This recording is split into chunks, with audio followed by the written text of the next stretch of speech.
باجوڑ کے تمام مکتبہ فکر کے علماء کرام کا مشترکہ اجلاس، امن مذاکرات کی حمایت اور تعاون کا اعلان۔ تفصیلات کے مطابق باجوڑ میں جاری بدامنی و کشیدہ حالات کے خاتمے کے لیے جاری امن مذاکرات اور دیگر معاملات پر مدرسہ انوار العلوم خار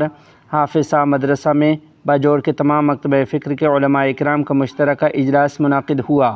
اجلاس میں وفاق المدارس العربیہ پاکستان، اشاعت التوحید والسنہ، جمعیت علماء اسلام، جماعت اسلامی، اہل حدیث، تبلیغی جماعت کے نمائندگان علماء کرام نے شرکت کی ہے۔ اجلاس سے شیخ الحدیث مولانا فضل حق عرف ڈبر صاحب حق، شیخ الحدیث مولانا ذاکر اللہ، شیخ الحدیث مولانا فضل واحد، مفتی طارق جمیل، مولانا نوید، مولانا امیر جمال، جمعیت علماء اسلام کے مولانا طارق، مفتی احسان الحق، شیخ الحدیث مولانا یوسف فاروقی سمیت درجنوں علماء کرام نے شرکت کی۔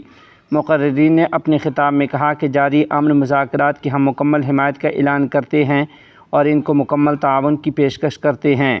ہم نے باقاعدہ تمام تنظیموں کی ایک مشترکہ کمیٹی بنائی جو مذاکراتی جرگہ ممبران کے ساتھ ملاقات کرے گی اور جہاں جہاں علماء کرام کی شرکت کی ضرورت ہوگی ہم حاضر ہوں گے اور اس مسئلے کے حل کے لیے اپنے صوبائی اور مرکزی قائدین سے بھی مشاورت لیں گے۔